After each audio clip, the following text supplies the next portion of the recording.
Bom, voltamos com a nossa resposta.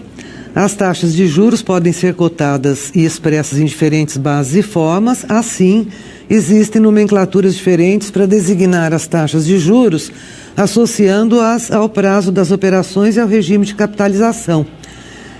Assim, a única alternativa incorreta é a única incorreta aqui, a alternativa D, que diz o seguinte: a taxa Selic é expressa em porcentagem ao ano e o regime de capitalização é de juros simples.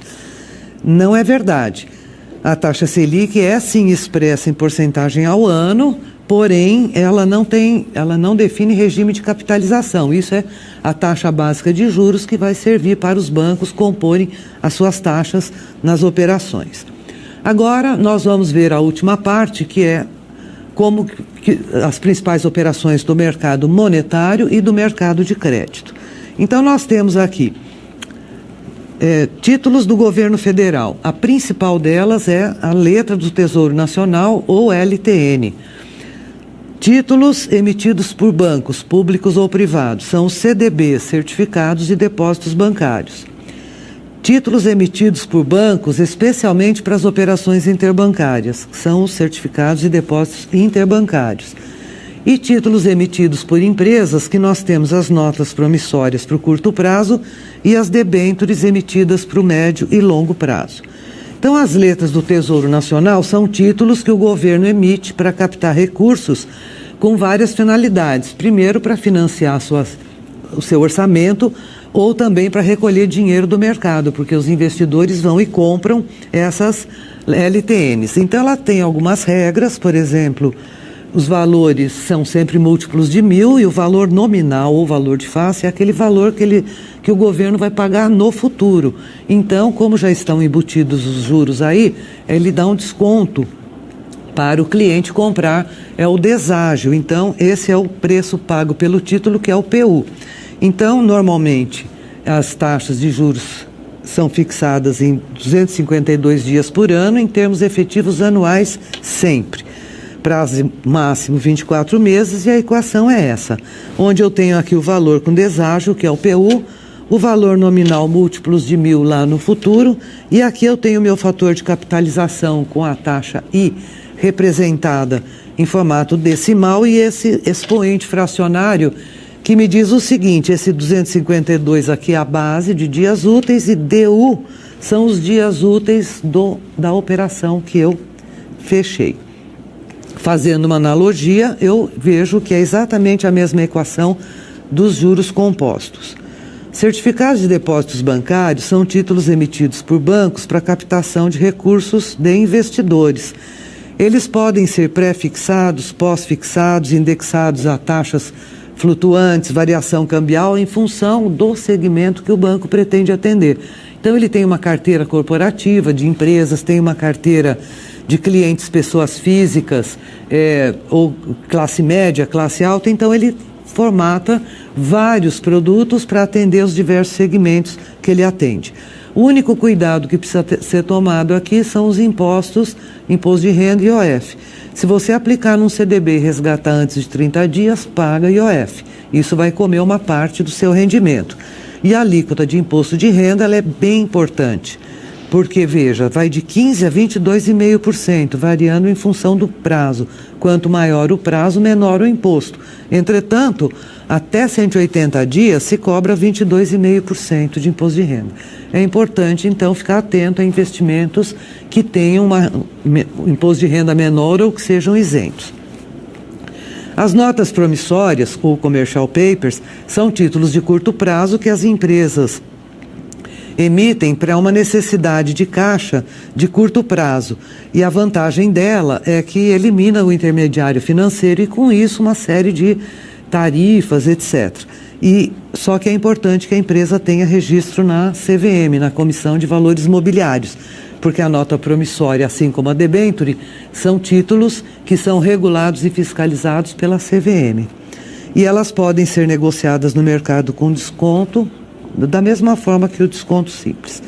As debêntures, então, não são muito desenvolvidas, é um mercado pouco desenvolvido no Brasil, mas que tem um potencial interessante, porque as taxas de juros aqui estão diminuindo, então pode ser que seja uma alternativa interessante para os investidores. Aqui são títulos de médio e longo prazo emitidos por empresas, aqui tanto faz de capital aberto ou fechado, e são feitos por meio de oferta pública ou privada nas bolsas de valores.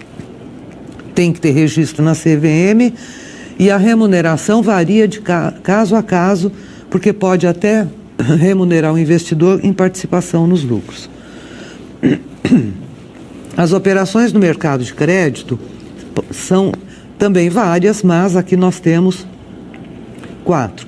Hot Money, desconto de títulos, factoring e leasing. Vamos ver uma por uma. Operação de curtíssimo prazo.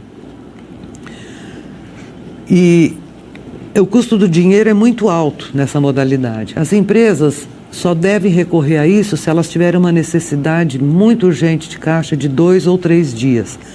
Normalmente, essas operações são atreladas à taxa CDI e ainda mais um spread bancário. E qual é a complicação? Se eu fiz essa operação por 3 dias, eu vou pagar IOF. Já no início, já vou embutir os juros para calcular no dia seguinte e o valor do montante vai ser diário, quer dizer, é um regime de capitalização diário, onde o saldo devedor é repactuado dia a dia. Você acaba pagando muito sobre essas taxas de juros, porque elas variam, a CDI varia diariamente, e mais um spread bancário. Então, é uma operação que não é muito aconselhável, só em último caso.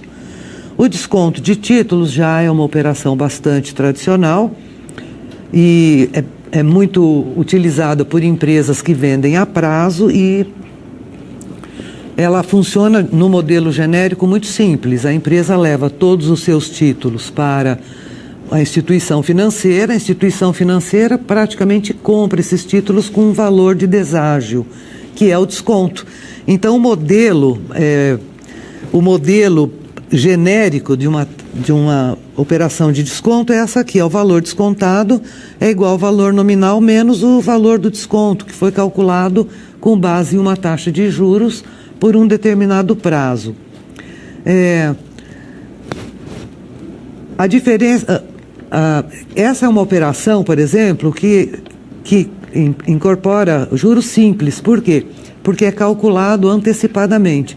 Então, a empresa chega lá com 50 títulos no valor de R$1.000 cada um, se aplica uma taxa de juros sobre 30 dias, que seria o prazo de vencimento das operações, então é uma operação onde prevalece o conceito de juros simples. É uma das raríssimas operações do mercado financeiro que incorpora essas relações de juros simples.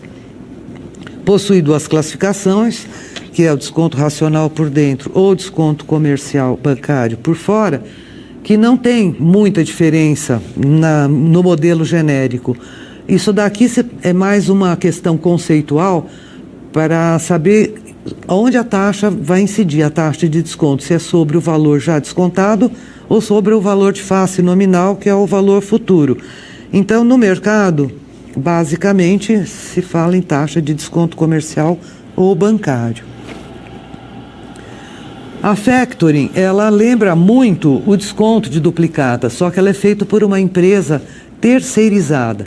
Esse é um negócio que se especializou, nasceu nos Estados Unidos e ajuda principalmente as pequenas empresas, que elas têm que se preocupar com o negócio dela. Então, por exemplo, uma confecção tem que se preocupar com modelagem de roupa, com a confecção, com a grade de tamanhos, em promover as vendas, publicidade. E aí ainda tem que se preocupar com a cobrança. Então isso é muito chato, porque tem quem não paga, tem que contratar um advogado.